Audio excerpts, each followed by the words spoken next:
Welcome to our spring wine notes for Cellar 44. Have a couple beautiful, beautiful wines to share with you this tasting. Both are 2016 vintage, but from very different sides of the planet. So the two reds we're going to be tasting is our low Americano, which is a brand new release. That's the Grenache wine that we make out of Priorat, Spain. But we're going to start off with our Old Stones Malbec, 2016 vintage, which is crazy delicious wine. So anyway, we'll get into that. Malbec is a wine that actually built the reputation of Bordeaux. So Bordeaux, that's famous today for Cabernet Sauvignon and Merlot-based wines. Prior to 1900 in Phylloxera, that was the base wine on both sides, what's called the left and the right bank, with other Bordeaux varieties blended in. The king's wines, what they called the black wines of Cahors, actually the wines that the court in Paris drank actually did not come from Bordeaux, but actually came from what they call the hill country, which is a little bit south of that. Not quite the foothills of the Pyrenees, but in that area. And wine was so heavy that until Napoleon built canals to move wine, and later on you had trains and that, people typically just took wine from either just close by, because it was hard to haul it very far because of the weight, or you'd take it and put it on the river. And that was the case with Champagne sending wine down into Paris. So only the best of the best wines were moved by wagon. And one of those was Malbec. And Cahors is an area that has produced fine wines recognized for almost a millennia now. Very unusual variety. We see it, of course, in Argentina today, which is a very different style. But the Cahors style is a little bit more kind of earthy and fine and very, we say, Bordelais or Bordeaux-like. You go to Argentina, you tend to get much softer, kind of sweeter fruit character. Umpqua Valley, it's one of those things just absolutely sings. And Richard Summers, who the founder, of course, of Hillcrest Vineyard, I asked him many times when we first took over, if you were to plant 3 varieties out of the original 30 plus that you planted, minus Pinot Noir, minus Riesling, what would they be? And he always told me, he'd think about it for a second and say Malbec and Malbec and Malbec. And I think, once again, Richard is very correct in that. Just recently, in a prior wine club shipment a couple years ago, we sent you the 2013 Old Stones off the same vineyard. That wine was just selected. It was one of 6 wines selected by the Oregon Wine Board to present to over 200 wine writers in a Zoom tasting where people were tasting the wines in that online. The feedback we got was outrageous. And so I think this is a variety that has an incredible, incredible future. You've seen it. A few wineries have it planted here. It's been planted, of course, since 1961 in Roseburg at Hillcrest Vineyards. Richard made his first wine in '64. So without further ado, the Old Stones 2016 vintage. 16 vintage to me is super beautiful vintage. Some vintages are a little bit on the warm side, some are a little bit on the cool side. Cool gives you acidity, warmth gives you ripeness and generosity. 16 had both of those. It really straddled the line in a super beautiful way. This is a wine. I spent most of my career making Bordeaux varieties down in California, as you know. And so this is a variety that really is easy to tuck underneath my wing, and I'm super excited about it. So here we go. We'll take it for a spin. The very first thing that hits me, I talk about this in a lot of these videos, is a lot of the wines that we produce will have almost like a balsam character. There's a real light, sweet perfume, and it must be something in sight, something to do with winemaking, kind of a fingerprint, I think, of our style. This lends a little bit more towards cedar. It's got a really, really kind of very soft, sweet character, very reminiscent of Bordeaux. Great Bordeaux, they talk about cigar box, that beautiful cedar wood component to it. And right underneath that is Cassis, super strong.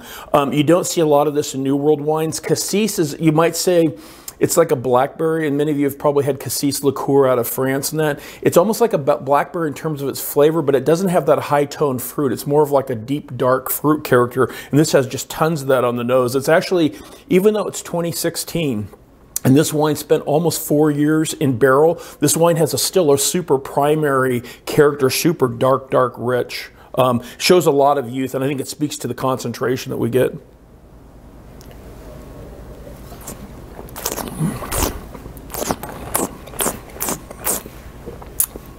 A large part of Hillcrest is the architecture of wine. A lot of wines kind of hit your palate, blow up, and then kind of fade away. This wine, once again, opens up very gently, sits around for a little bit, closes down very gently, and once you've swallowed the wine, I'm still tasting black fruit. Actually, the wood hasn't even kicked in yet. Super, super long, very fine tannins. There's a moderate amount of tannin in this, but super fresh and kind of bright. I'm still getting beautiful acidity on the sides, and just right now the wood's starting to kick in. So very, very long on the palate. Actually, probably one of the longest wines I've made here in the last few years, which is one of the signs of really high quality wine. In modern winemaking, you can make wine taste really nice using adjuncts and little tricks here and there, sweetening wines up and that. But the thing is it only affects the first impression, or what the French call the attack. Great wine has length, and one of the easiest way to tell if a wine is made from quality fruit or not, and if you drink a lot of wine, you typically don't think about it, but you tend to lean for these kind of wines, is that every wine starts off with a fruitiness, and the question is, how long does it take to go from fruitiness to, if it's a red wine, maybe oak or tannin, and then for the flavors to fall off. And if you look at a lot of wines, you'll get this fruitiness and the wine becomes totally dry with tannin, or the oak is like a wall and it hits the wine. Great wines have an incredible length of fruit, and that feathers into this beautiful maybe tannin or wood component that are super, super long. And those are the wines that you kind of subconsciously, if you do go to a tasting and you line up 6 wines, you know, and you're wondering, oh, they're all pretty nice, or what, the one that you tend to lean the most towards textures a lot of that. In America, we talk a lot about the smell of wine. In Europe and cultures that drink a lot of wine, they tend to talk a lot about the architecture, the shape of a wine, because that has a lot to do with how you drink wine. So anyway, super beautiful, incredible future. That wine's super young. I look forward to drinking that wine even in 5, 10, 15 years. It's super beautiful. Next is our first vintage of Americano was the 2012. And we did a little bit of that, and then 2013. This is a dear friend of ours. You know we love Carignan, which is the Poblaeta, based on that. The classic wines of Priorat are the foothills of the Pyrenees in Spain and France. It was Carignan blended with a little bit of Grenache. The modern style, and kind of what the modern world knows that area for, is Grenache with a little bit of Carignan. Carignan being very minerally, as you see with the Poblaeta, a little bit more earthy in that. Those were finer wines, and that's kind of what the old world appreciated. Today we tend to like bigger, fruitier, softer wines. That naturally plays into Grenache, or what the Spanish would call Garnacha. And once again, it along with Tempranillo and Carignan, those are all native to Zaragoza, which is the center western part of the Pyrenees, and then basically wrapped itself around the really meager, poor soils, windy conditions of both sides of the Pyrenees. This is in the southwest of the Pyrenees. If you've ever been to Barcelona, a little, maybe an hour's drive northwest, it's a valley about the size of our valley, 5,000 acres of vineyard in just complete rock pile, total slate. And as I've brought up in prior videos, all the wines that we make in Europe come off of slate soils, and that plays a little bit into that architecture I was talking about. Lowest yields in the world. Grenache is a little bit of a chameleon. Some places in the world, it can be very light in color, kind of raspberry-ish in that, very fruity. Other places, it can be Pinot-esque, lighter in color, but very silky, creamy. There's only 2 areas of the world really known for producing world-class Grenache or Garnacha, even though there's so much of it planted.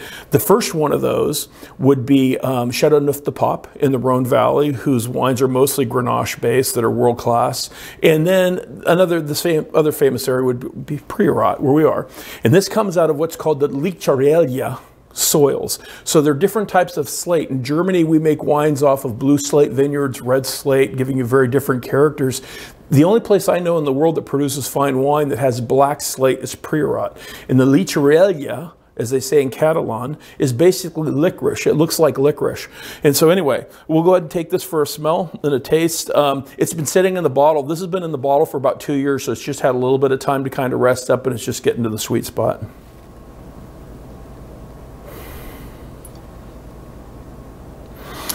First thing that hits me is like grilled fruits. So this has like a sweetness to it, almost like if you caramelize fruits a little bit and like a tart in that. It's not a sweet character, but it's almost on the edge of being porty, which is very typical of the wines on the west side of the Pyrenees. That hot afternoon's Mediterranean sun hits that rock, and then it radiates that heat up onto the fruit, and you get this kind of, this character that's very kind of rich and very powerful. There's an area of France, Banyuls, down in the south of France, not far from Poblaeta on the west side, that has this character, this powerful, powerful character. This wine has this big, deep extraction. Color's super dark. So Garnacha, Grenache, and Priorat is probably the darkest Grenache I've seen in my life. So Beautiful acidity. So 16 vintage has nice acid. Sometimes the wines at Priorat, if there's a challenge, it's that it's a warmer area, so you tend to lose a little bit of that acidity. This wine has acid that, when you smell salad dressing, you salivate in anticipation of tasting it. Acidity is a learned response, and when you smell it, you actually will oftentimes salivate, and I do that with this wine. Super big nose, really fills a glass.